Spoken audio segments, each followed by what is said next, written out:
Desde hace ya varios días, la excusa oficial del gobierno para sacudirse cualquier responsabilidad en su negligente gestión de la crisis sanitaria y humanitaria que estamos viviendo es que esto no se podía prever. Esto no se podía saber. No había absolutamente nadie entre sus expertos que les hubiese alertado de que podíamos caer, de que podíamos incurrir en una situación tan dramática como esta. Y por eso, justamente por eso, no actuaron hasta que ya la situación se había descontrolado. Bien, este argumento es totalmente falso. Hubo muchísimas personas, muchísimos expertos que ya incluso en enero, no digamos en febrero o la primera quincena de marzo, estaban alertando de la que se nos venía encima.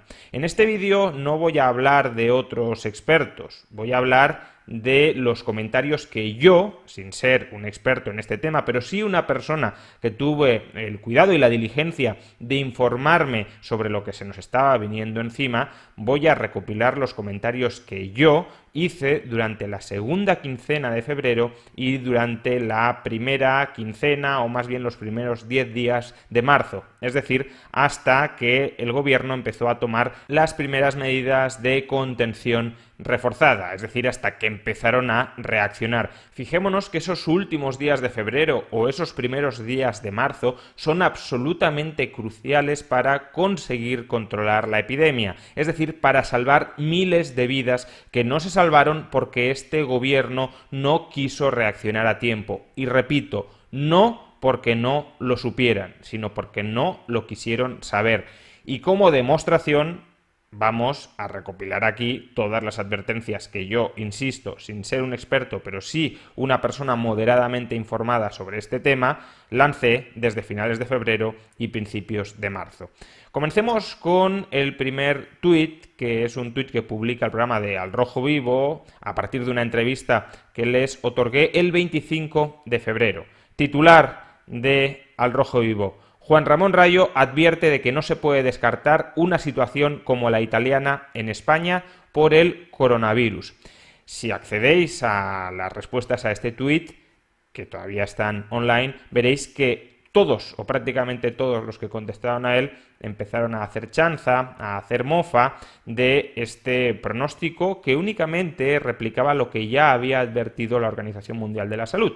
Pero como el gobierno en España estaba diciendo que aquí estaba totalmente controlada la situación, y como hay mucha gente que es simplemente un servil altavoz del gobierno, pues no se plantearon siquiera la posibilidad de que algo que ya había estallado en Italia y que por tanto se podía replicar en España, pudiese replicarse en España, porque el gobierno nos estaba diciendo que no, que eso no podía pasar. Bueno, pasemos al siguiente tuit del 26 de febrero, donde recojo una estimación, la que teníamos hasta el momento, de la tasa de letalidad de este virus. Y lo que digo es: entre aclarar que el coronavirus no es el fin del mundo y señalar que prácticamente no tiene importancia, media un trecho enorme.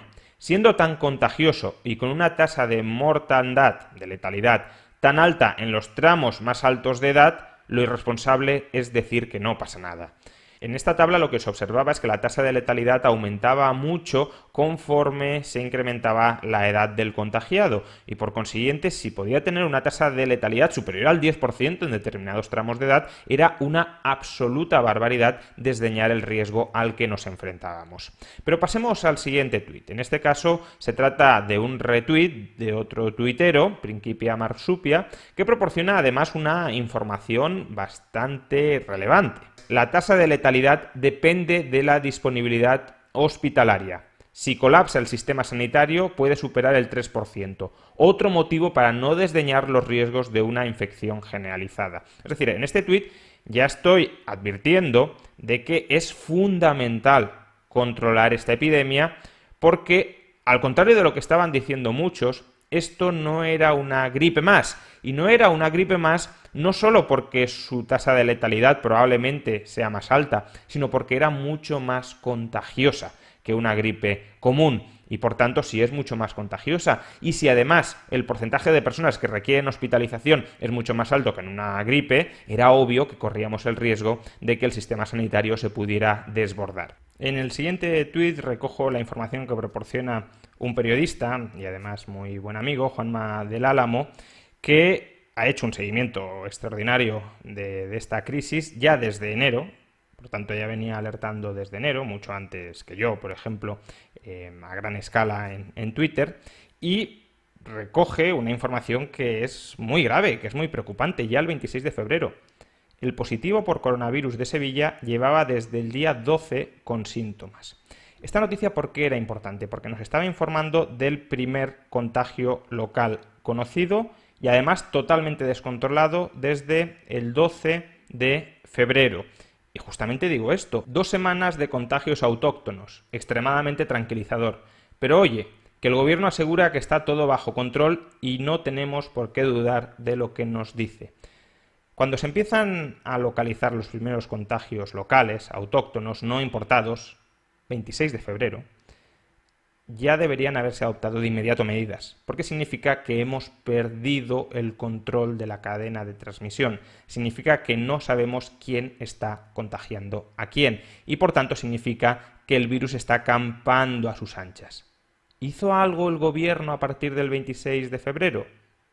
Seguir mintiendo a la población. Continuar diciendo que estaba todo bajo control cuando era obvio que no lo estaba. Y siguió mintiendo a la población, obviamente, hasta el 8 de marzo, que es cuando ya pudo levantar parcialmente la restricción, la limitación a sus propias mentiras, a sus propios bulos, a sus propias fake news. El siguiente tuit que quiero destacar es del 27 de febrero, donde exclamo: me estoy topando con mucha gente que niega la realidad y los riesgos potenciales del coronavirus para defender al gobierno PSOE-Podemos. Señores, esto va de salud pública, dejen de contar votos incluso ante problemas tan serios como este. Es decir, ya en febrero era evidente que mucha gente no quería admitir que el gobierno estaba actuando negligentemente, no porque no estuviera actuando negligentemente, sino porque admitir esto significaba admitir un error muy grave de su gobierno y por tanto preferían que PSOE y Podemos siguieran en el poder a reconocer que se estaban equivocando. Fijémonos cuán miserable es este razonamiento.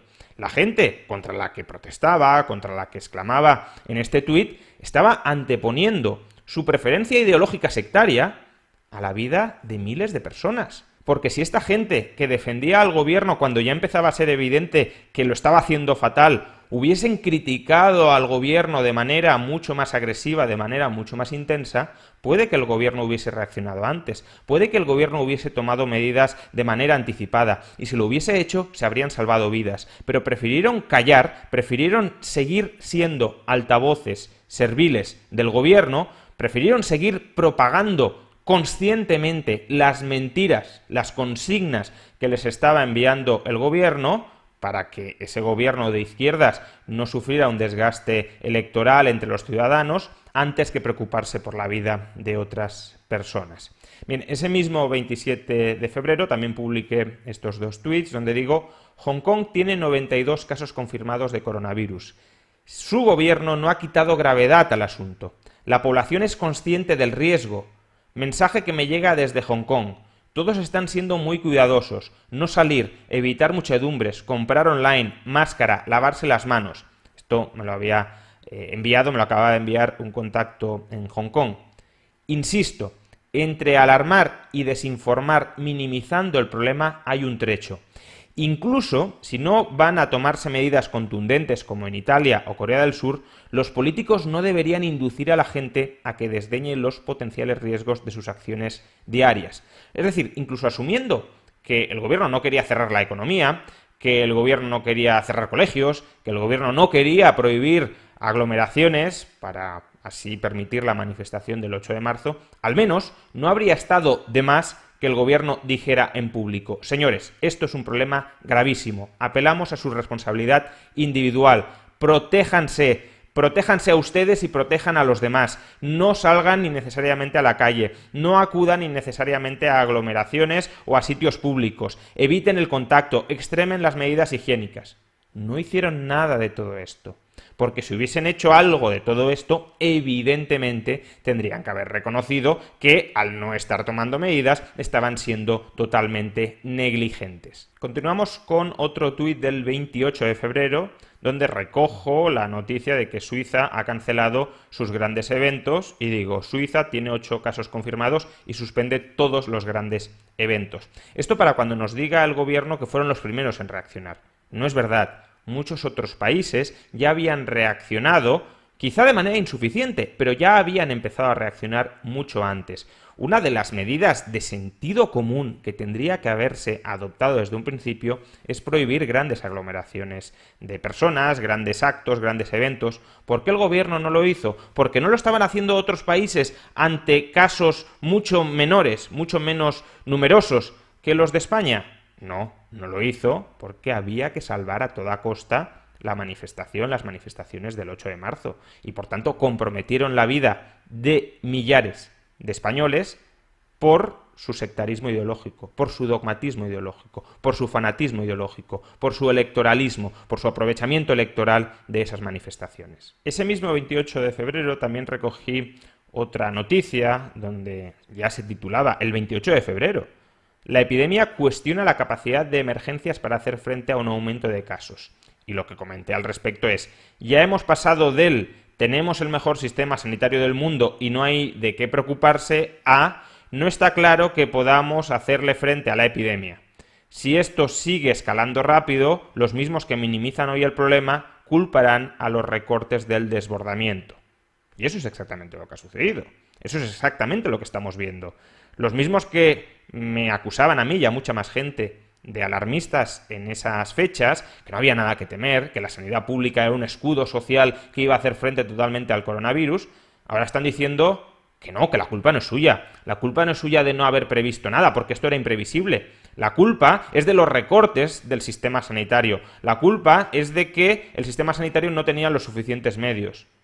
¿Y por qué no tenía los suficientes medios? Esto es algo que ya hemos debatido, ya hemos discutido en otros vídeos. Es verdad que el sistema sanitario podría haber tenido más medios, pero atribuir una responsabilidad relevante a los recortes de 2011, 2012 y 2013 en la situación actual es totalmente mover el foco de la responsabilidad. La responsabilidad está en quienes durante esas fechas minimizaban el problema y no tomaron medidas. Y por no tomar medidas se multiplicaron los contagios y desbordaron el sistema sanitario.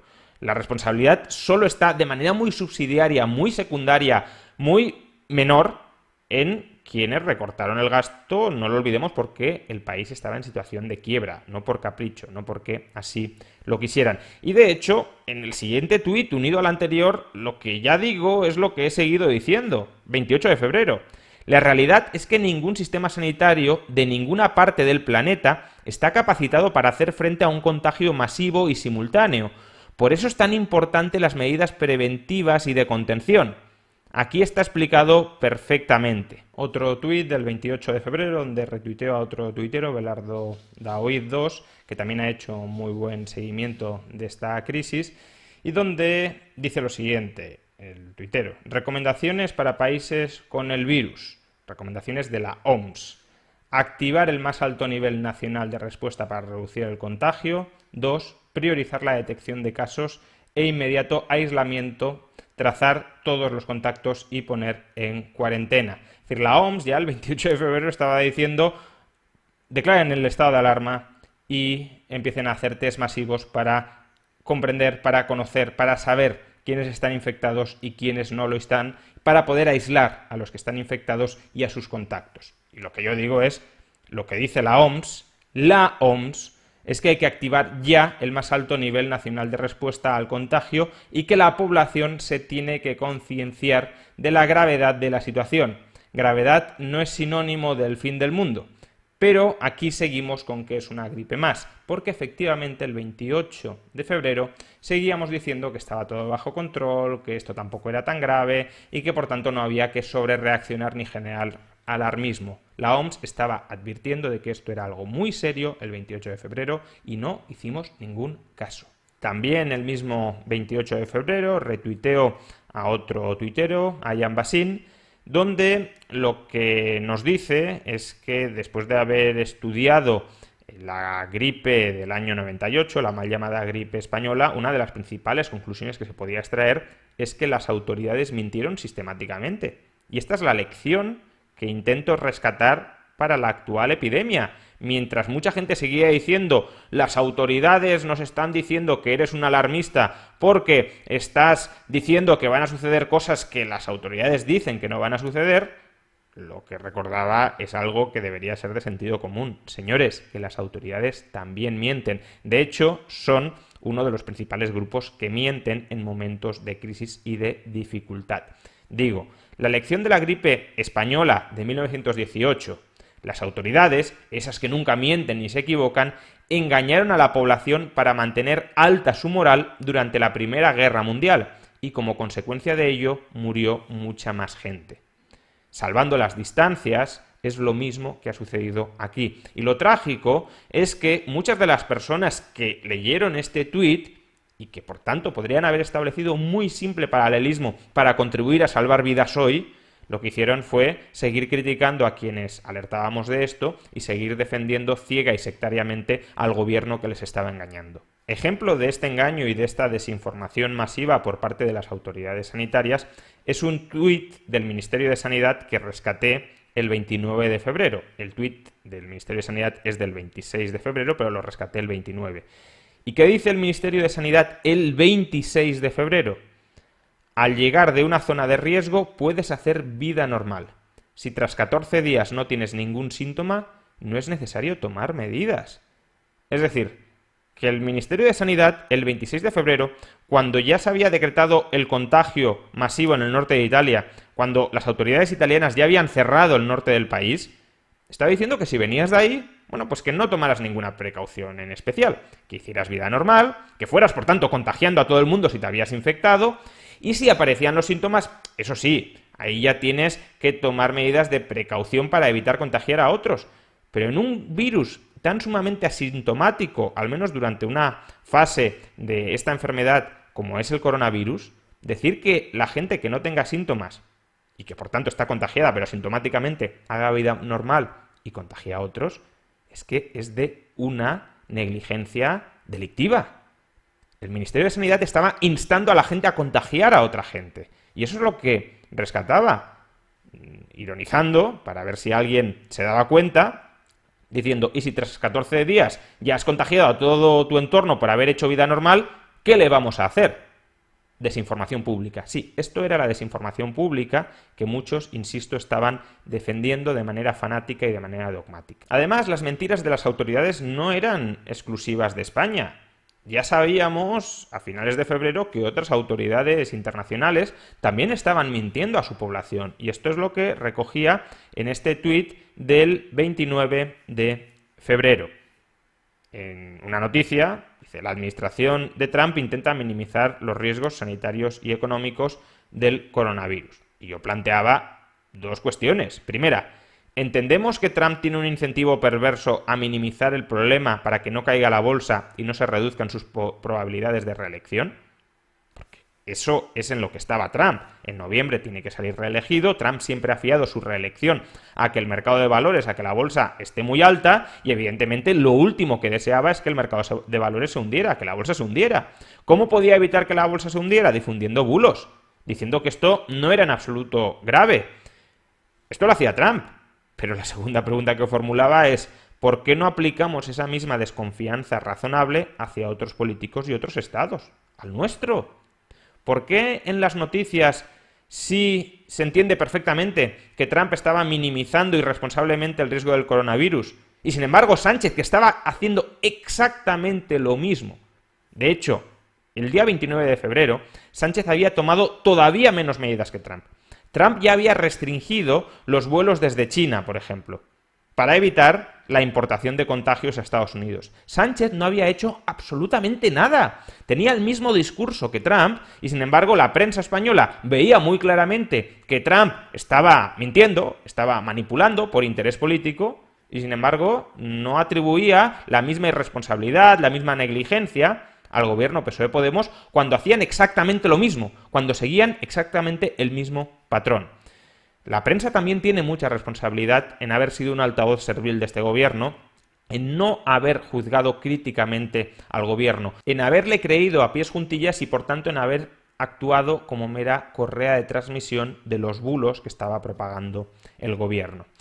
Otro tuit el 29 de febrero donde hago retweet a otro tuitero, Sefuelix, donde recoge por primera vez o una de las primeras veces que apareció el famoso gráfico de por qué conviene aplanar la curva, de por qué es necesario que todos los contagios no se concentren a la vez.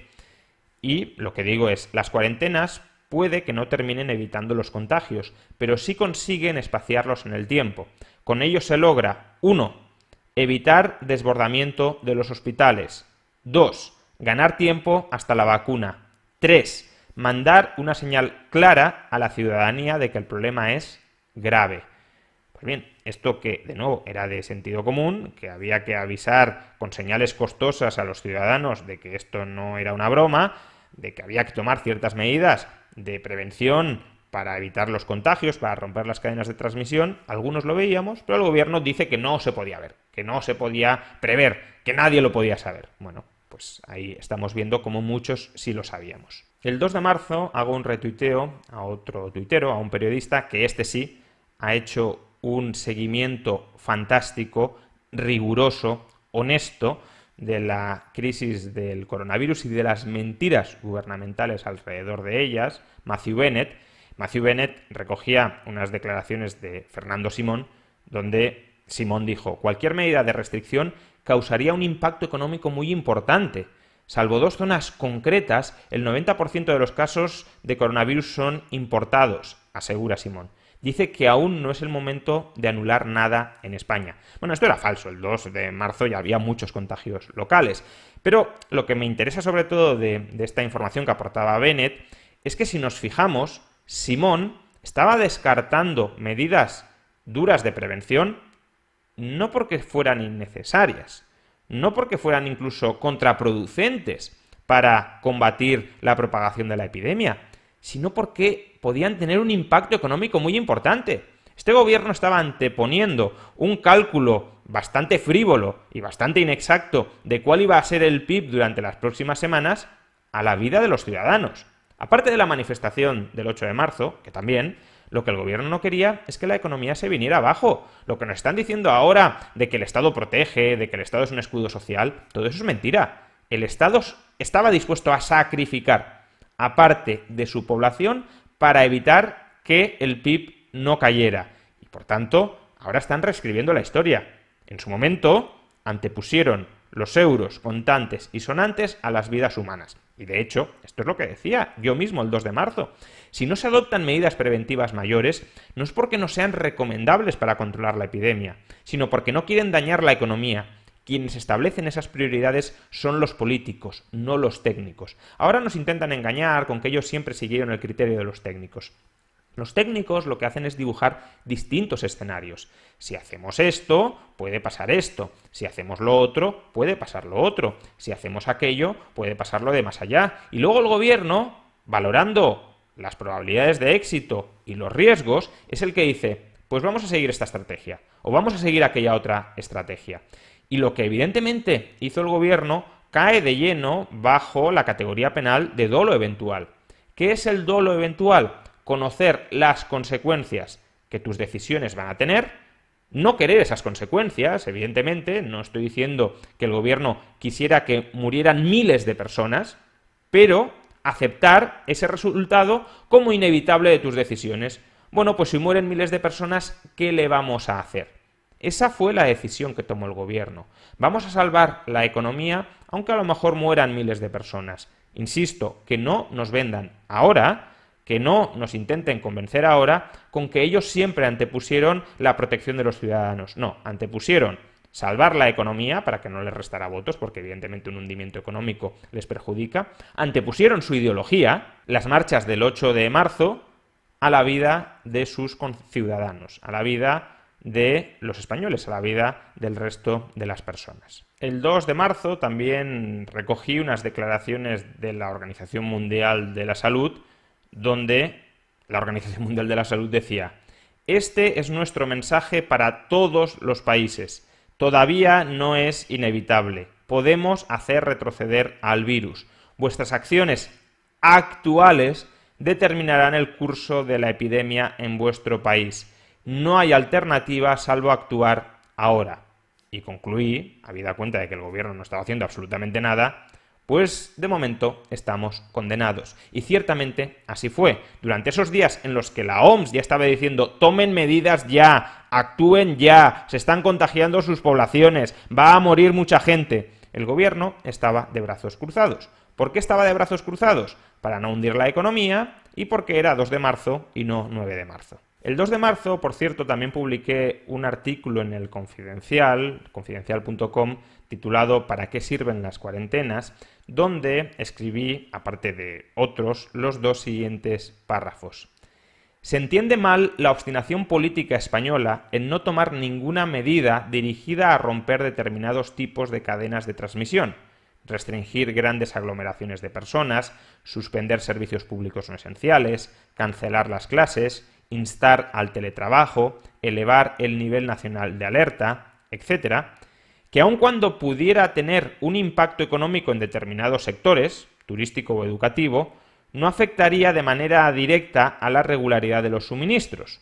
Otros países como Francia o Suiza, en este último caso con niveles de contagio inferiores a los nuestros, sí han actuado de manera algo más decidida al respecto, mostrando, por tanto, una mayor preocupación por los derechos individuales de los potenciales contagiados, por no hablar de aquellos otros donde el contagio está más extendido, Corea del Sur, Japón, Hong Kong, y aunque es verdad que este tipo de medidas o recomendaciones públicas pueden tener un impacto directo moderado a la hora de evitar la extensión de las infecciones, sí tienen una repercusión mucho más potente sobre la población, la simbólica.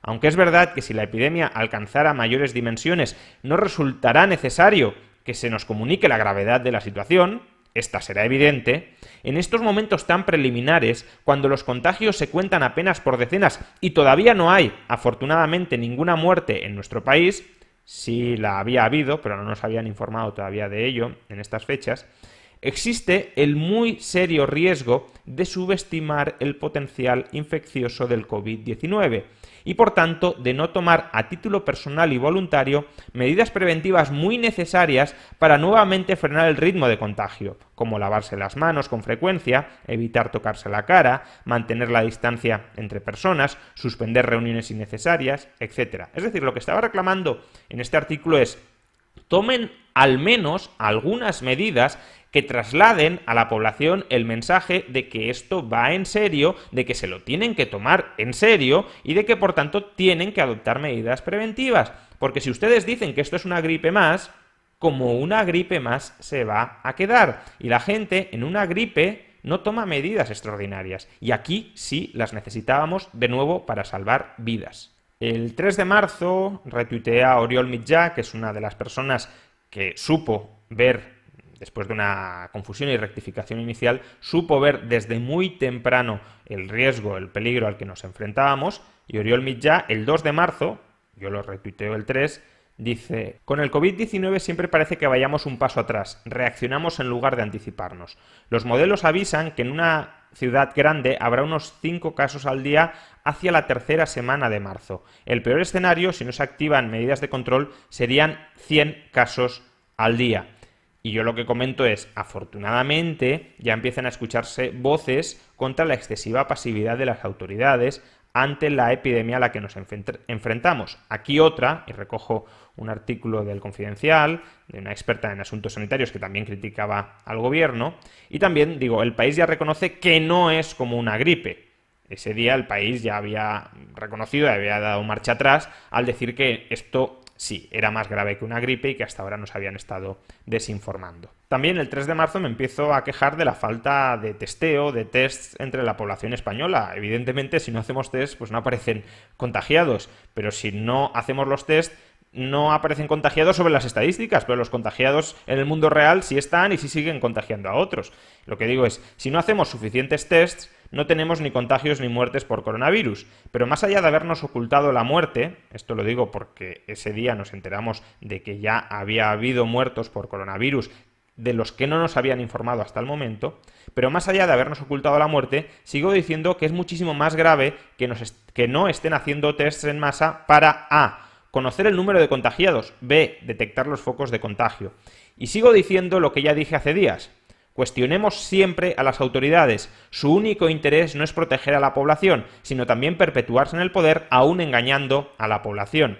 Lo que ahora parece evidente, que no se hicieron suficientes tests, que si hubiésemos hecho muchísimos tests habríamos podido seguir la estrategia de Corea del Sur, que ya ha controlado la difusión, la propagación de este virus, pero como no lo hicimos, como pasamos de hacer tests, como el gobierno nos decía que era una gripe y por tanto tampoco había por qué testear demasiado, entonces los contagios se fueron diseminando masivamente por toda la sociedad. El 4 de marzo recojo, si lo queremos, una evidencia anecdótica de lo que acababa de denunciar el 3 de marzo. El titular era: la madre de la primera niña infectada por coronavirus. No querían hacerle la prueba, tuve que rogárselo. Es decir, que incluso en situaciones donde era muy probable que una persona estuviese infectada, las autoridades no estaban haciendo tests. Y lo que digo es, el 4 de marzo, así estamos, bloqueando los tests para no conocer el número real de contagiados. Tremenda irresponsabilidad. No solo irresponsabilidad porque si una persona no está contagiada no podemos saber si necesita un tratamiento especial o no, pueden requerir hospitalización, por ejemplo, puede requerir estar atentos por si hay que hospitalizarla en una UCI, sino también porque una persona que está contagiada y a la que no le decimos que está contagiada puede seguir contagiando a otros y por tanto el virus se sigue extendiendo. Ese mismo 4 de marzo también continuaba con mi obsesión por los tests, obsesión que ahora parece que era muy obvia que había que tenerla, pero el 4 de marzo mucha gente decía que era un exagerado, que no era necesario hacer tantos tests. Recojo. La Organización Mundial de la Salud ha pedido a los países que aumenten y aceleren los tests para localizar los focos de contagio. Justo lo que ya dijimos hace días por puro sentido común. Pero nada, que aquí continuamos minimizando los tests, no sea que generemos alarmismo. Y adjunto otro tuit donde muestro cómo en Corea del Sur estaban haciendo ya durante esas fechas los tests rápidos que aún hoy no hemos empezado a practicar en masa en nuestro país. Por tanto, ya el 4 de marzo había que estar preparando la coyuntura de principios de abril. El gobierno ha ido siempre un mes por detrás de los acontecimientos. Incluso más de un mes, porque si yo decía esto el 4 de marzo, sin ser el mayor experto mundial, ni siquiera un experto como tal en el asunto, era obvio que otras personas mucho mejor informadas y mucho más expertas en este tema también tenían que saberlo. Y por tanto, si yo lo supe el 4, otras personas lo sabían a finales de febrero, a mediados de febrero. ¿Por qué no se hizo nada de todo esto? ¿Porque no lo sabían? No, claro que lo sabían. Yo lo sabía, mucha otra gente lo sabía.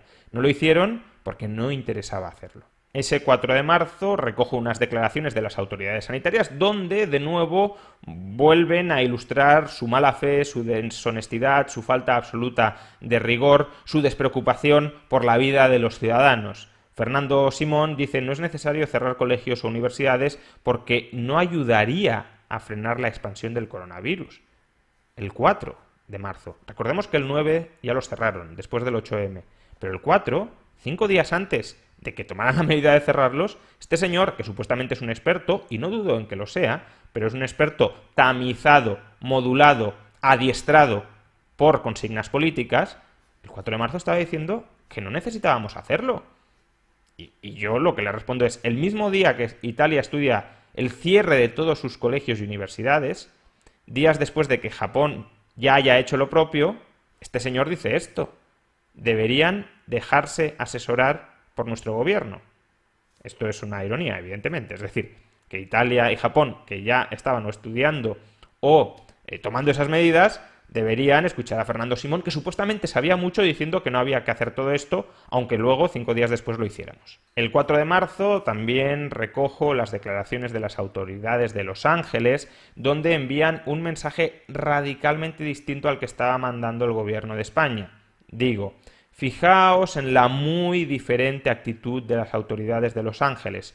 Solo tienen 6 casos sin contagios locales. Aquí ya teníamos muchísimos más y, lo que es más preocupante, con contagios locales descontrolados, Y sus mensajes son: ante el menor síntoma, quédate en casa.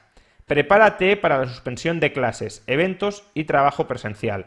Acumula provisiones en casa. Esto lo decían las autoridades de Los Ángeles el 4 de marzo, con muchos menos contagiados y sin contagios locales que en España. ¿Por qué las autoridades españolas no podían decir lo propio? ¿Por qué las autoridades españolas seguían minimizando el problema? ¿Por qué Fernando Simón seguía diciendo que no iba a ser necesario cerrar colegios y universidades? No ya porque íbamos a controlar la epidemia, sino incluso nos intentaba vender porque era nocivo para luchar contra la epidemia. ¿Por qué, por tanto, aquí nos manipulaban masivamente y allí al menos las autoridades transmitían algo de información real y fidedigna? Pues porque aquí tenían un interés acuciante en mentirnos hasta el 8 de marzo. Las mentiras se aceleraron y se intensificaron porque había que salvar el 8 de marzo, no por nada más. Y por salvar, a ver si podían salvar la economía unas semanas más, pero eso era todo. Es decir, ellos sabían muy bien a lo que nos enfrentábamos, como lo sabían otras autoridades extranjeras, pero no lo decían. Estaban mintiendo y al mentir la gente no tomó precauciones. Continuamos en este caso con un tuit del 5 de marzo donde recojo las declaraciones de uno de los miembros del equipo de la OMS que fue a analizar el caso chino y a estudiar cómo China había derrotado al coronavirus. Y su conclusión es muy simple. Digo, ¿cómo contener la expansión del coronavirus? Según el experto de la OMS que ha analizado el caso chino, todo depende de la velocidad de reacción. Y añado, y tenemos al gobierno más lentamente reactivo de Occidente, porque es que el 5 de marzo no habían tomado ni una sola medida. Es decir, la OMS estaba diciendo, para vencer a esta epidemia, lo esencial es que reaccionen rápido. Y aquí estaban enrocándose en no tomar absolutamente ninguna medida. Cuando nos requerían, cuando nos exhortaban a acelerar el paso, estábamos totalmente petrificados, estábamos paralizados. Incluso estábamos defendiendo la indefendible postura de que lo ideal era no hacer nada. Pues bien, ¿cómo no escandalizarse cuando el 5 de marzo todo el mundo, medianamente serio fuera de España, ya te estaba diciendo, señores, muévanse, señores, que esto es grave? Pues no, aquí, quietos, petrificados, porque el 5 de marzo era el 5 de marzo. Si hubiese sido el 9 de marzo, pues el 9 de marzo se empezaron a tomar medidas. Ese mismo 5 de marzo también recojo las declaraciones de un epidemiólogo de Estados Unidos que pide para el estado de Washington. El estado de Washington fue el primer foco de contagios graves en Estados Unidos, que pide una serie de medidas para el estado de Washington y también para el conjunto de Estados Unidos. Medidas, añado, análogas a las que venimos diciendo que ya son necesarias en España. Test masivos, cuarentenas, restricciones de grandes eventos, teletrabajo y suspensión de la actividad. Pues bien, esto lo decían, de nuevo, el tuit de este señor, de hecho es del 4 de marzo, yo lo rescato el 5, y aquí, de nuevo, de brazos cruzados, que no hacía falta hacer test masivos, que las cuarentenas eran una exageración, que cómo íbamos a restringir grandes eventos. Sí, todavía faltaban 3 días para el 8 de marzo, y que nada de suspender teletrabajo y actividad, que la economía había que salvarla, aunque evidentemente se te iba a venir abajo ante un contagio masivo de personas como el que finalmente se produjo. Continuamos con otro tuit del 5 de marzo, donde vuelvo a instar a que las autoridades españolas actúen ya, que no pierdan más el tiempo, recogiendo una anécdota, pero que a mi juicio es muy relevante, es muy significativa. Digo, han cerrado la Meca y Medina, es decir, para que Arabia Saudí cierre a los fieles la Meca y Medina, imaginémonos cuán grave estaban viendo el asunto. Digo, han cerrado la Meca y Medina para prevenir el coronavirus, pero cuidado con tocar el 8M o las fallas.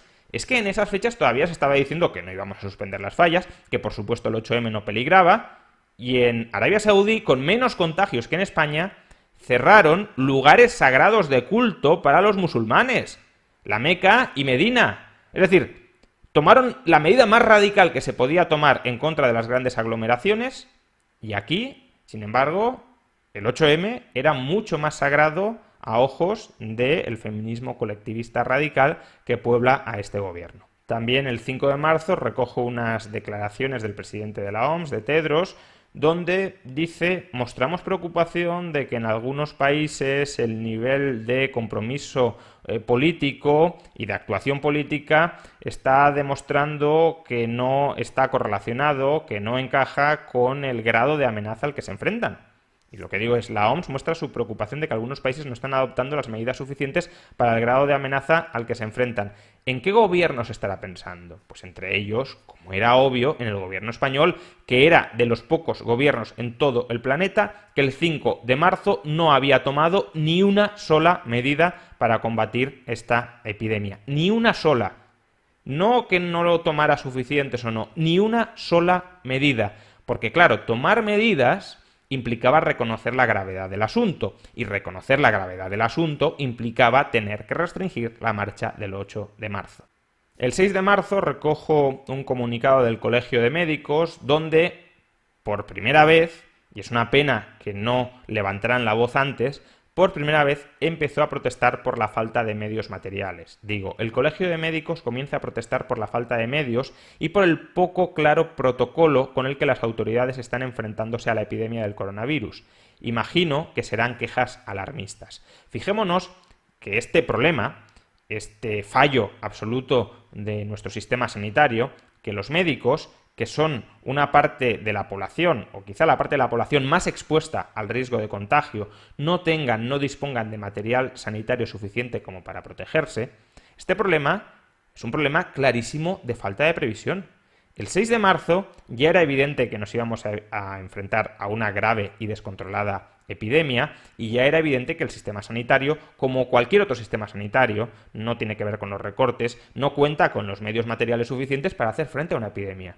¿Qué hacía el gobierno el 6 de marzo sin estar comprando masivamente materiales en los mercados internacionales? Porque ahora nos están diciendo que, como todo el mundo está comprando, los mercados están saturados y es muy difícil adquirir material. Y puede ser que tengan parte de razón, aunque también hay buena dosis de incompetencia en la gestión. Ahora, el 6 de marzo no estaba todo el mundo comprando. No es que no comprara nadie, ya habían empezado a comprar, pero muchos países no estaban infectados a gran escala, lo estábamos, sobre todo China, que ya estaba controlando la epidemia, pues Japón, Singapur, Taiwán, Corea del Sur. Esos países se habían enfrentado ya de repente a un riesgo grave de contagio y lo estaban en Europa, sobre todo Italia y España. ¿Por qué España no aprovechó el momento? Por falta de previsión absoluta, porque si el gobierno hubiese dicho, vamos a comprar millones de mascarillas, vamos a comprar grandes cantidades de respiradores, vamos a comprar enormes cantidades de tests para testear a toda la población, claro, si hubiesen dicho esto, habrían levantado la liebre, habrían reconocido que estamos ante una situación grave y, por tanto, tendrían que haber reaccionado, por ejemplo, prohibiendo las manifestaciones del 8 de marzo. Que insisto, y lo aclaro para que no se malinterprete como intenta ahora que lo malinterpretemos el gobierno, el problema no es tanto que esas manifestaciones se produjeran, ahí sin duda hubo muchos contagios, pero el foco principal de los contagios que ha sufrido España no fueron las manifestaciones del 8M. El problema, sobre todo, es haber retrasado todas las medidas para acoger, para permitir, para facilitar que las manifestaciones del 8M continuaran. Ese es el problema, haberse esperado a actuar al 9 de marzo, no en sí la manifestación del 8M, sino retrasar todo el protocolo de actuación hasta el 9 de marzo para que no afectara, para que no comprometiera la celebración de las marchas del 8 de marzo. El 6 de marzo, por cierto, también publiqué un artículo en elconfidencial.com titulado ¿Cómo ha conseguido China vencer al coronavirus? Y la conclusión era la siguiente. En definitiva, la experiencia china debería servir para alertarnos de lo extremadamente complicado que resulta contener el virus, sobre todo si no empezamos a actuar con rapidez y contundencia para romper las cadenas de transmisión de la epidemia. Desde un punto de vista político, además, corremos el riesgo de que un absoluto fracaso interno a la hora de derrotar el COVID-19 termine generando simpatías y admiraciones populares hacia sistemas autoritarios como el chino. Ellos han podido pararlo porque su Estado es omnipotente. Fijémonos que esta es la carta que hoy está intentando jugar Podemos. Después de haber hecho un uso absolutamente negligente del Estado para proteger a la población, ahora nos dicen que el Estado es el que te protege, es el que te salva y al que por tanto tienes que rendir culto, al que le tienes que entregar tu libertad. Y añado, pero a la vez los casos de Hong Kong y Singapur también nos recuerdan que con restricciones muchísimo menores a las chinas, pero con un seguimiento exhaustivo de los contagiados y de sus contactos y una extrema responsabilidad individual hacia los demás, tomándose en serio la higiene y minimizar las salidas innecesarias de casa, también es posible frenar el ritmo de contagio. No hace falta hacer como China para obtener resultados chinos, pero sí es imprescindible actuar con profesionalidad y diligencia.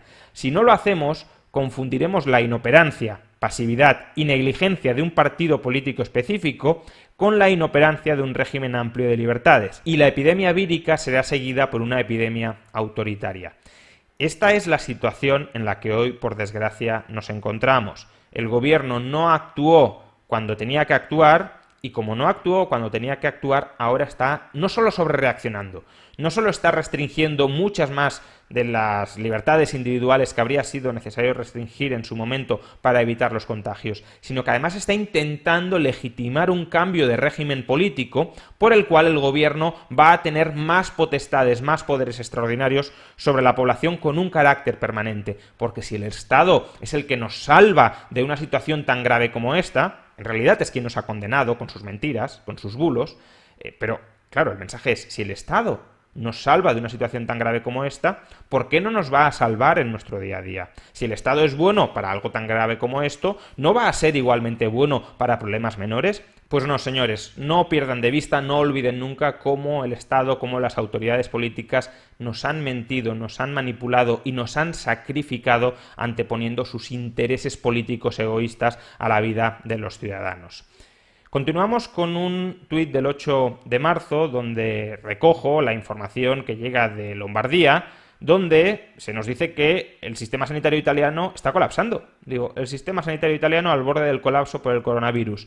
Si no detenemos o al menos frenamos la epidemia, este es un problema al que podemos enfrentarnos todos. Es decir, ya estaba anticipando que el sistema sanitario español no iba a aguantar, porque no hay ningún sistema sanitario, ni el italiano, ni el español, ni el estadounidense, ninguno que pueda aguantar una epidemia tan sumamente contagiosa como esta. Por eso se le ponen límites a la epidemia, para que no se multipliquen los contagiados y no colapsen, no desborden, no saturen el sistema sanitario. También el 8 de marzo recojo otro tuit de Álvaro de Wuhan, un tuitero que ha seguido también con mucho rigor esta crisis, y en ese tuit Álvaro de Wuhan presenta 4 fotografías de cómo Corea del Sur estaba vacío. Decía él, otro fin de semana triste en Corea del Sur por culpa del coronavirus. Las imágenes de Seúl muestran una ciudad apagada y sin vida, a pesar de tener solo 120 casos confirmados en la ciudad de 10 millones de habitantes, menos que en Madrid. Es decir, Corea del Sur, y más en particular Seúl, que no era el foco de los contagios, estaba guardando voluntariamente confinamiento domiciliario porque entendían el riesgo al que se enfrentaban. En España, el 8 de marzo estaban llenando las calles porque las autoridades les decían que no pasaba absolutamente nada. Y lo que comento a raíz del tuit de Álvaro de Wuhan es: cuando los ciudadanos se conciencian de la verdadera magnitud del problema, reaccionan y contribuyen a frenar la epidemia. Pero si las autoridades continúan minimizando su gravedad, las cadenas de transmisión no se rompen y el virus continúa contagiándose. ¿Cómo había que salvar el 8M? A la gente se le dijo que no pasaba nada, aunque era evidente que sí pasaba. En Corea del Sur, como todo esto no era lo importante, en Corea del Sur lo importante era salvar las vidas de sus ciudadanos, las autoridades dijeron la verdad desde el comienzo y la gente se comportó de manera ejemplar desde el momento, pero porque estaba informada, porque no se la había engañado de manera tan masiva y de manera tan descarada como nos engañó el gobierno de España. El 9 de marzo, ya pasado el 8M, efectuó un pronóstico que, por desgracia, se ha cumplido, ¿no? Digo, supongo que la sociedad española comenzará a despertar y tomar conciencia de la dimensión del problema durante las próximas 2 semanas. Hundimiento de los mercados bursátiles, aumento continuo de casos, saturación de la sanidad italiana. Pero ¿por qué se quiso minimizar desde un comienzo? Hasta ese momento en que despertemos, habremos perdido un mes para contener en serio la epidemia. Todo ello con la rúbrica oficial de las autoridades, que siguen diciéndonos que estamos en fase de contención sin prácticamente ninguna medida de contención. El 9 de marzo se empezaron a tomar las medidas, pero cuando escribí este tuit todavía no se había tomado absolutamente ninguna. Es decir, el 9 de marzo, cuando escribí este tuit, ya veía venir que esto iba a estallar en el muy corto plazo y me sorprendía de que aún así las autoridades no tomaran ninguna medida. Pero claro, el 9 de marzo ya había pasado el 8 de marzo y por tanto unas horas después comenzaron a reaccionar, cerrando por ejemplo colegios e instando al teletrabajo entre los ciudadanos. Y por último, el último de los tweets que voy a mostrar del 10 de marzo, porque a partir de ese momento sí es verdad que el gobierno comenzó a reaccionar, muchas veces después de que la Comunidad de Madrid o la Comunidad del País Vasco reclamaran medidas serias para contener la epidemia, pero es verdad que se empezaron a tomar medidas porque ya había pasado el 8 de marzo, pero yo sinceramente he tenido, y sigo teniendo, bueno, ahora muchísimo peor, pero he tenido una muy mala opinión de este gobierno. En general tengo una muy mala opinión de la política porque al final es gente que busca conquistar el poder de manera psicopática y sin preocuparse por los demás. Pero sinceramente, pese a haber hecho todo este seguimiento que hemos visto de la epidemia, si os fijáis en ninguno de los tweets anteriores, bueno, solo en uno y de pasada, pero en ninguno de los tweets anteriores atribuía la negligencia del gobierno, la pasividad negligente del gobierno, a que querían salvar el 8 de marzo. Mucha gente lo estaba diciendo. Yo, sinceramente, no me lo creía. Pensaba que era cuestiones más de no hundir la economía, de no perder popularidad, pero no me entraba en la cabeza, e incluso hoy, cuando ya obviamente estoy convencido de ello, pero incluso hoy me cuesta verbalizarlo, me cuesta pensarlo, me cuesta verdaderamente interiorizarlo, no me entraba en la cabeza que el gobierno estuviese actuando tan mal como estaba actuando para salvar la manifestación del 8M. Hoy, insisto, ya lo tengo claro, es obvio que fue eso con otras cosas, pero eso fue determinante. Pero hasta ese momento es que pensaba que era un exabrupto de gente contraria al gobierno para criticar efectivamente al feminismo y al gobierno por no tomar medidas antes. Pero no me entraba en la cabeza, sinceramente, que el gobierno estuviese esperándose al 9 de marzo a tomar medidas justo después del 8M para consentir que las marchas feministas, colectivistas radicales se pudiesen desarrollar. Y esta frustración, este enfado, es el que muestro, el que expreso en este último tuit del 10 de marzo. Luego, por supuesto, he seguido publicando otros, pero creo que a partir de ahí ya más o menos todos éramos conscientes de la dimensión del problema. Y el 10 de marzo digo, por muy mala opinión que tengo de este gobierno, jamás pensé que estuvieran esperando a que pasara el 8M para tomar medidas más serias. No me entraba en la cabeza que, siendo conscientes de la gravedad, antepusieran su sectarismo ideológico, pero siempre terminan cavando más hondo. Y desde luego hoy la opinión que tengo del gobierno después de cómo se ha comportado difícilmente es empeorable. Bueno, todo es empeorable, pero ya está a unos niveles infernales de hondo mi percepción de este gobierno, porque insisto, anteponer tu dogmatismo ideológico, además dogmatismo expresado en unas marchas, tampoco es que tengan que renunciar a sus ideales, sino simplemente, oiga, no es el momento de hacer estas marchas, tome medidas ya desde finales de febrero o principios de marzo, pero anteponer su festividad de dogmatismo ideológico a la vida de miles de españoles, bueno, es que realmente es un pensamiento psicopático de primer nivel. En fin, esta recopilación para todos aquellos que decían que no se podía saber, que nadie lo podía prever, bueno, creo que yo mismo fui anticipando bastante bien todo lo que ha ido sucediendo, por desgracia. Y no es cuestión de colgarme ninguna medalla. Yo mismo empecé a preocuparme del asunto y a prever lo que iba a suceder de manera quizá tardía. Hubo muchas otras personas que antes que yo ya estaban alertando de esto. Lo que pasa es que a finales de febrero ya era muy obvio el problema en el que estábamos. Y si era muy obvio para muchas personas que no somos expertos en gestión de epidemias, ¿cómo no va a serlo para el gobierno? ¿Cómo el gobierno podemos pensar que no sabía o al menos no consideraba el riesgo muy cierto de que pasara lo que ha terminado pasando? Si no tomaron medidas, como ya he dicho, no es porque no supieran, sino porque no querían saber antes del 8 de marzo. Y bueno, antes de concluir este vídeo, como son cortes bastante largos, también voy a incluir en estos vaticinios, que tampoco, insisto, es que tengan especial mérito, bastaba con informarse mínimamente sobre el tema, voy a incluir en este recopilatorio de pronósticos los cortes de 3 intervenciones que efectué en la tertulia económica de E-Radio, en el el programa de En Casa de Herrero, donde participo 2 veces por semana, pues bien, voy a incluir 3 cortes o 3 extractos de las tertulias del 2 de marzo, del 3 de marzo y del 9 de marzo.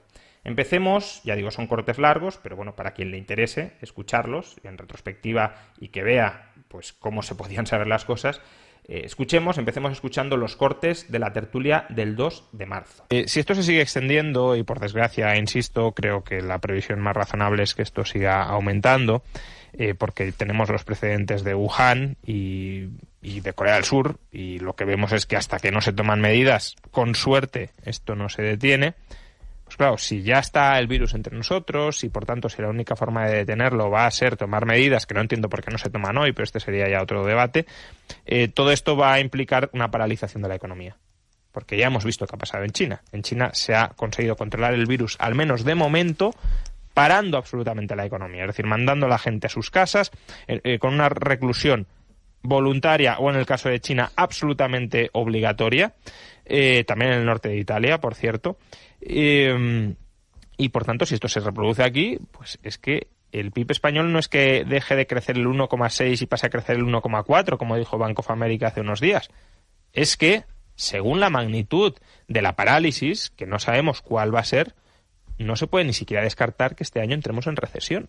O sea, no diría que es el escenario base, pero desde luego si la economía española se paraliza, como creo que se va a paralizar en algún momento para intentar frenar el avance del contagio, pues si no trabajas no produces. Rayo, pero perdón, Ricardo, pero ¿tú consideras que no está habiendo una decisión de cambio de escenario más drástica? Hoy decía Fernando Simón, el responsable del centro de alertas, con cierre de colegios, ¿no? O que la gente haga teletrabajos de sus casas, se cierran empresas.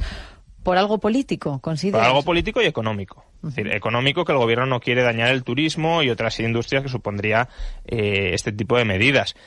Político, porque no sé muy bien por qué el gobierno desde un comienzo, y también los políticos afines al gobierno, por ejemplo Echenique, han minimizado absolutamente la gravedad del problema. Nos han dicho que esto era una gripe más, que no tenía ningún tipo de repercusión, y ahora mismo, en cierto modo, son esclavos de sus propias palabras. Se están disparando los casos, están aumentando los nuevos casos a tasas del 50%, que aunque en términos absolutos esto no sea demasiado, si estas tasas se mantuvieran en un par de semanas, estamos peor que Italia hoy, claro, porque si Italia sigue creciendo, pues no, pero sí, peor que Italia hoy. Entonces, claro, no, aunque el escenario clarísimamente ya ha cambiado, porque somos uno de los países del mundo que tiene más casos, somos uno de los países del mundo que más nuevos contagios está añadiendo.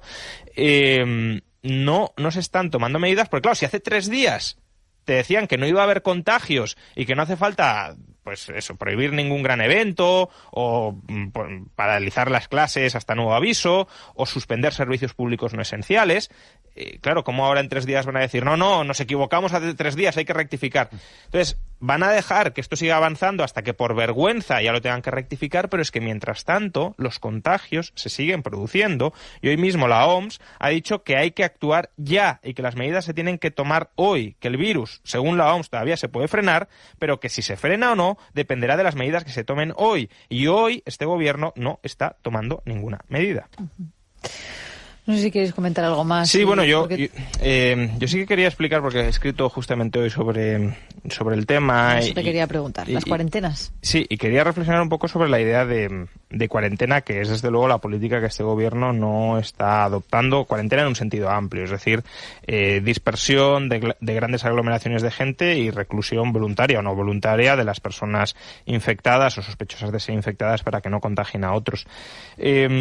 Yo la verdad no entiendo que son las medidas que, por cierto, se han aplicado en China de una manera brutal, que no, desde luego no debería ser la forma de aplicarlo aquí, pero son también las que se están aplicando no por mandato coactivo, sino por concienciar a la población de la gravedad en la que nos encontramos, y la propia población responde ante esa gravedad recluyéndose o minimizando sus salidas de casa en Hong Kong, en Singapur, etcétera. Entonces, hay que entender qué propósito sirve la cuarentena y por qué es importante utilizar la cuarentena en epidemias como esta. Primero, y lo más evidente, y no siempre lo que se va a conseguir, es frenar la extensión de la enfermedad. No está claro, y los virólogos según lo que dicen, es que no está claro que podamos frenar el contagio, o sea, que podamos impedir el contagio, y que hay un escenario en el que incluso con cuarentenas todos terminaremos infectados más o menos, o todos podemos terminar infectados más o menos, eso sí, como en una gripe común a la que estamos acostumbrados, no todos somos susceptibles de cogerla, solo que es bastante más infecciosa que la gripe común. Pero aunque las cuarentenas no impidan que el virus se disemine por toda la sociedad, lo que sin duda sí consiguen las cuarentenas es que se ralentice el ritmo de nuevos contagios. Y esta ralentización hay que decir que es del todo crucial conseguirla, por dos motivos. Uno, porque retrasar el ritmo de nuevas infecciones nos da más tiempo. ¿Más tiempo para qué? Pues para encontrar una vacuna, para encontrar un remedio, para, si es verdad lo que dicen, aunque esto es dudoso, cuando lleguen mejores condiciones climáticas, que la transmisión también se frene o se detenga totalmente. Pues bien, ganar tiempo es importante por esto, y por tanto ralentizar el ritmo de contagio es muy importante. Pero segundo, porque ralentizando, espaciando en el tiempo los contagios, conseguimos evitar o al menos minimizar el colapso del sistema sanitario. Y esto es totalmente, imprescindible. En Estados Unidos esperan que alrededor del 15% de las personas infectadas necesiten tratamientos sanitarios intensivos. En España solo tenemos 5.000 camas en la UCI, y no todas son de respiratorio, pero bueno, da igual. Contemos que son 5.000 disponibles. Si el 15% de los infectados necesitan tratamientos en la UCI, aún considerando que todas fueran de respiratorio y todas estuvieran disponibles y no utilizadas por otras enfermedades graves, que no olvidemos que también existen y van a seguir existiendo, con que haya 33.000 infectados en este país, que es algo que se puede lograr perfectísimamente si no hay medidas de contención, el hospital colapsa. Y si el hospital colapsa, la tasa de mortalidad ya no es el 0,7 o el 1 o el 2%, son tasas mucho mayores. Porque, insisto, en los casos graves se necesita asistencia respiratoria, y si no hay suficientes camas y suficientes aparatos, tenemos un problema. No nos confiemos con que la tasa de letalidad, como dicen algunos medios de comunicación, no sé muy bien sacando de dónde el dato, es el 0,7. En Italia lo estamos viendo. En Italia, sin que hayan colapsado los hospitales, estamos con tasas de letalidad superiores al 2%. Y además, efectivamente, con tramos de edad, con mucha dispersión en los tramos de edad. Estamos hablando que a partir de los 60 años la tasa es del 8 o del 14%, más de 80 años. Que claro, hay gente que dice, bueno, pues solo afecta a los mayores. Hombre, es que eso es una tragedia. Es decir, que pueda morir, si hay un contagio masivo, el 8% de la población mayor de 60 años en este país, es que no sé, quien minimice esa amenaza me parece un psicópata andante, y es mucha gente la que está diciendo no hay de qué preocuparse, solo afecta a los mayores y a los que tienen dolencias previas, como si eso fuera poco, aparte de que no es cierto. Es decir, también hay gente joven que sin el tratamiento adecuado y sin dolencias previas tiene serias dificultades para sobrevivir. Por tanto, espaciar es fundamental. Y además la cuarentena, como decía antes, tiene también que el gobierno decrete cuarentenas, o que cancele las clases, o que suspenda servicios públicos esenciales, o que estimule el teletrabajo, tiene también un efecto fundamental, que es el simbólico. Yo, una de las cosas que más me asustan de este país, no solo de este, sino también de otros, es que veo que la gente no está en absoluto mentalizada del riesgo al que se enfrenta.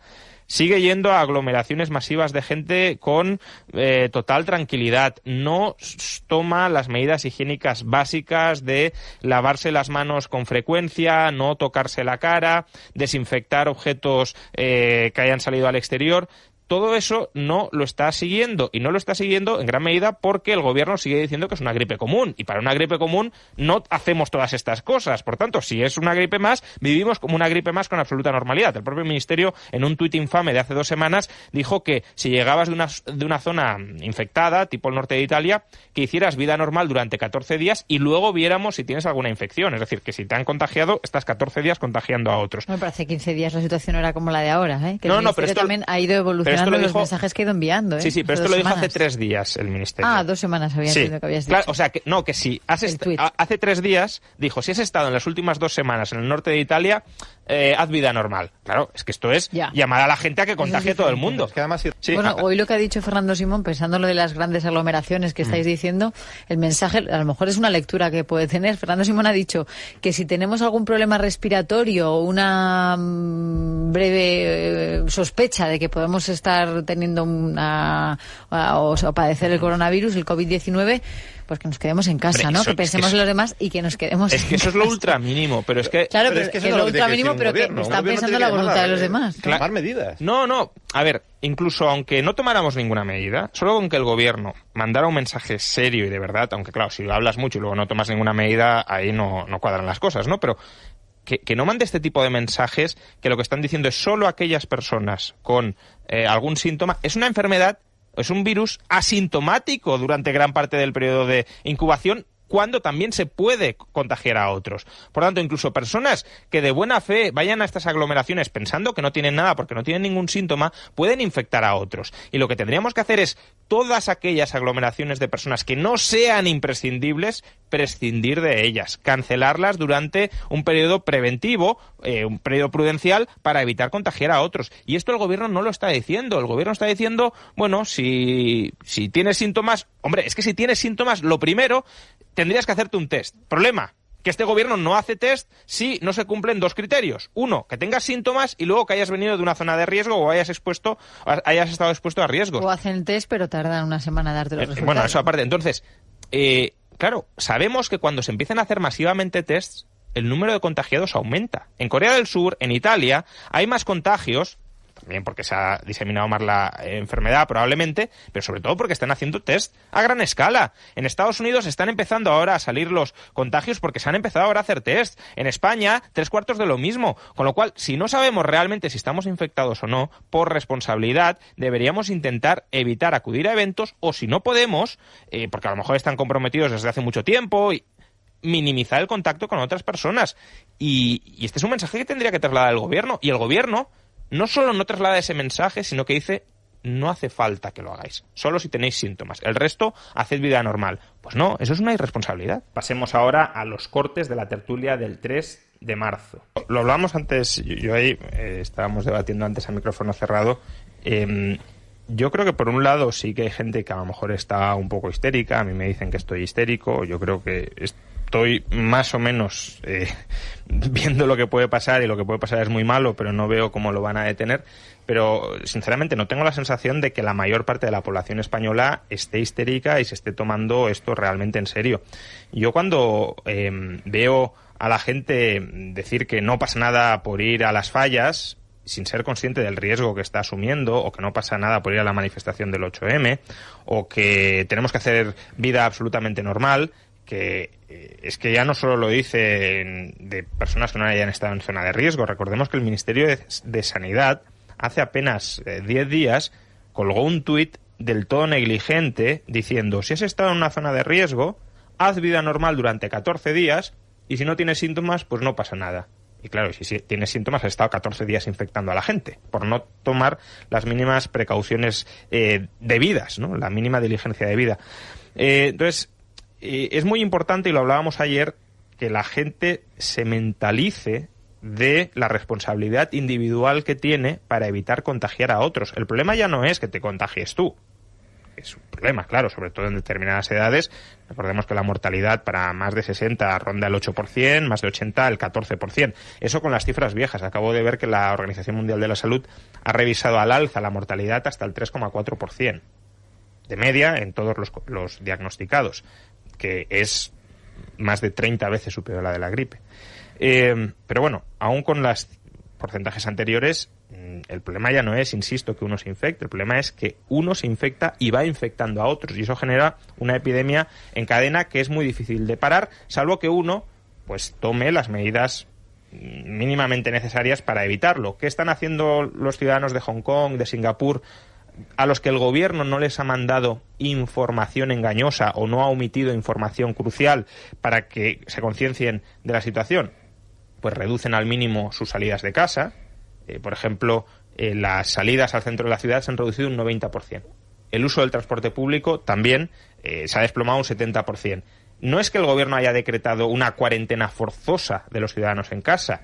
Los ciudadanos deciden no salir para evitar contagiar a otros, se lavan las manos, tienen cuidado con tocarse la cara.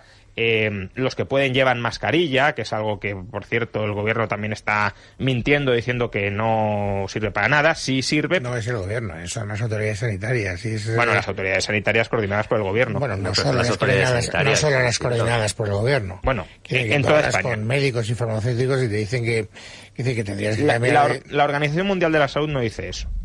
La Organización Mundial de la Salud ha sacado un documento donde dice que la mascarilla sí ayuda, pero que hay que tener cuidado. ¿Por qué hay que tener cuidado? Porque hay gente que cree que solo llevando la mascarilla ya está inmunizado, y eso es un error muy grave. Y luego sí es cierto que al colocarte la mascarilla corres riesgo. ¿Por qué? Porque te tocas la cara y por tanto sí te puedes contagiar al colocarte la mascarilla. Pero con las adecuadas medidas, colocarte la mascarilla es crucial para evitar contagiar a otros. Es que en China el gobierno ordenó que todos los ciudadanos llevaran mascarilla. No es que sea inútil, es muy necesario, pero como las autoridades no quieren que se agoten las mascarillas, Macron acaba de confiscarlas todas en Francia, están mandando mensajes equivocados que cuando empecemos a ver cómo nos han estado engañando o nos han estado dirigiendo, digámoslo así, la confianza en el gobierno se va a desmoronar. Pero cuidado, es verdad. Es decir, esto es obvio y pasa en todas las epidemias. Si uno mira la historia de las epidemias, los gobiernos intentan ocultar información y también tienen una disyuntiva en ¿qué hago? ¿Soy muy agresivo y me cargo la economía a corto plazo? ¿O soy muy poco agresivo y dejo que la epidemia se siga contagiando? El problema es que aquí tenemos una epidemia que es tremendamente contagiosa y que si no se frena va a terminar. De hecho, esto no lo digo yo, lo dicen las autoridades inglesas, lo dicen las autoridades sanitarias estadounidenses, manejan escenarios donde el 70 al 80% de la población se termina contagiando. De hecho, incluso con medidas de contención no está claro que lleguemos a parar que se contagie la población. Sí que se distribuya más en el tiempo y, por tanto, no colapsen los sistemas sanitarios. Pero evitarlo no está claro. Nos tenemos que plantear qué pasa si estamos en un país donde el 70 al 80% de la población está contagiado, donde, por tanto, una parte sustancial de la... Pero es que estás corriendo tanto, Juan Ramón. No, estoy corriendo lo que las autoridades estadounidenses e inglesas. Pero vamos a ver, que en España hay ¿cuánto? 100 y pico casos. No, 56. Pues de 46 millones de personas. En España hay más de 150. Yo no digo que a lo mejor esto no vaya a ser la hecatombe, vaya a ser una de las plagas de Egipto y nos vayamos a morir todos. Pero a ese punto todavía no hemos llegado. Primero, no sabemos cuántos hay realmente, porque no se están haciendo tests. O sea, 151 es la estadística oficial del gobierno. Exacto. Sí, 151, pero no se hacen suficientes tests. Quiero decir, ¿por qué en Italia están descubriendo a más casos? Porque se hacen 5.000 o 6.000 tests al día. Juan Ramón, pero hay personas que incluso no presentan síntomas estando contagiadas. Por eso. Podríamos estar contagiados cualquiera de nosotros y no saberlo. Claro. Entonces, ¿qué medidas tienes que tomar al respecto para poder mitigarlo? Bueno, pues no sé, ser prudente, intentar cuidarte lo máximo posible y si tienes síntomas, ir al médico, pero no puedes evitar no se produzca un contagio a otra persona si no sabes que tienes esos síntomas. Pero es que precisamente por eso habría que estar haciendo test masivos a la población para detectarlo. Pero hacer test masivos a la población no se pueden hacer de una manera tan sencilla. Eso sí colapsaría los sistemas sanitarios. En Reino Unido están haciendo test aleatorios. Están seleccionando... Eso ya es distinto. Test aleatorios es una cosa y test masivos es otra. Y en Italia y en Corea del Sur están haciendo test masivos. En Corea del Sur están haciendo 11.000 tests al día. Y por último, los extractos de la tertulia del 9 de marzo, que recordemos fue el primer día en el que empezaron a tomarse, todavía muy insuficientes, pero en el que empezaron a tomarse algunas medidas. Don Juan Ramón Rayo, bienvenido, muy buenas noches. Buenas noches, Luis. Don Juan Ramón Rayo viene un poquito más tranquilo, porque él estaba tomando ya, si pudiera haber tomado medidas, las hubiera tomado hace muchísimo tiempo. Yo personalmente las he tomado, que eso es otra cosa que también hay que decir. Bueno, bien, pero eso... No, me refiero que está la parte de responsabilidad o irresponsabilidad social de no tomar medidas desde el gobierno para evitar los contagios, y luego está la parte de que la inmensa mayoría de la población no es consciente de dónde estamos y de dónde podemos llegar a estar y no ha tomado ningún tipo de medida para prepararse ante el escenario que nos puede venir en un mes. Y repetimos, ya lo dijimos la semana pasada, no es una simple gripe, tiene una tasa de letalidad muy superior a la gripe y por tanto estamos hablando de que Primero, el 20% de los infectados necesita asistencia hospitalaria. No tenemos red de hospitales suficientes para atender a toda la gente que puede llegar a infectarse y, en consecuencia, requerir asistencia hospitalaria. En Italia ya se están enfrentando a esa problemática y ya están habilitando protocolos para, digámoslo a las claras, porque así lo dicen ellos, dejar morir a la gente mayor y priorizar a los jóvenes en el hospital. Van a priorizar a los que tienen más probabilidad de supervivencia y, como la gente mayor tiene menos, la dejarán morir sin entubar en las UCIs. Eso es lo que está pasando ahora mismo en Italia, con un sistema sanitario desbordado por doble motivo. No hay camas y, segundo, uno de los principales víctimas de la infección son los propios profesionales sanitarios. En Cataluña, 1 de cada 4 infectados son médicos. Eso significa que el coronavirus no solo colapsa los hospitales, sino que debilita el personal. Si nos quedamos sin personal y sin camas, pues imaginemos el colapso. Entonces, esto hay que frenarlo, es decir, hay que pararlo o al menos ralentizarlo para que no colapse el sistema sanitario, para poder absorber a lo largo del tiempo una mayor cantidad de pacientes. No es lo mismo 100.000 pacientes hoy que 100.000 a lo largo del año, con lo cual hay que frenarlo. Y una medida para frenarlo es suspender las clases.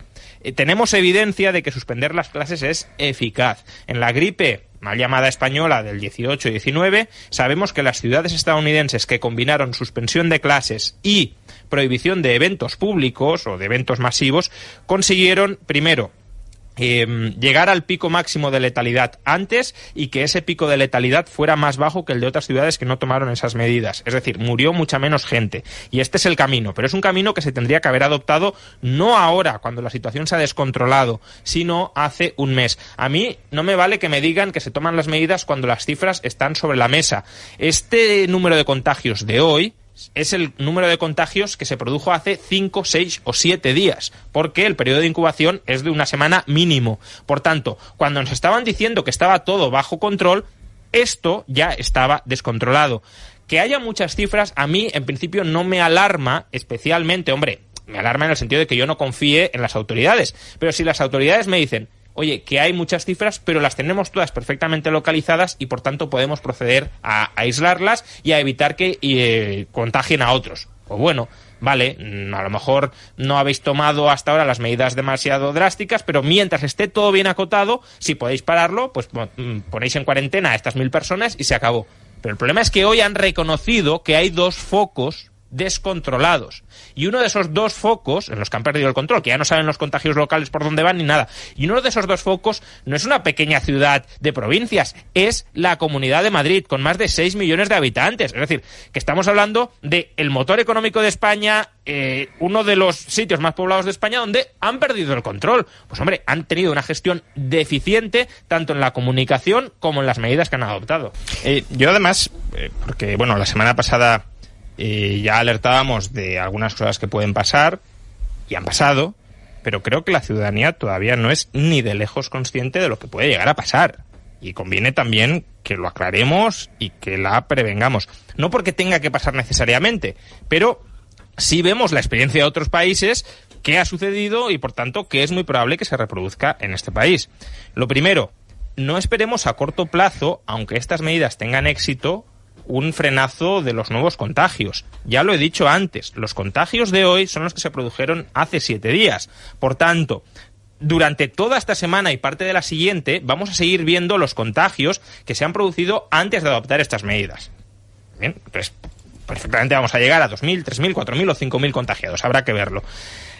Además, mucho me temo que estas medidas no van a ser suficientes. Son un primer paso, pero no son ni de lejos suficientes. El primer ministro italiano acaba de decretar la cuarentena de todo el país, no solo de las zonas de riesgo, sino de todo el país.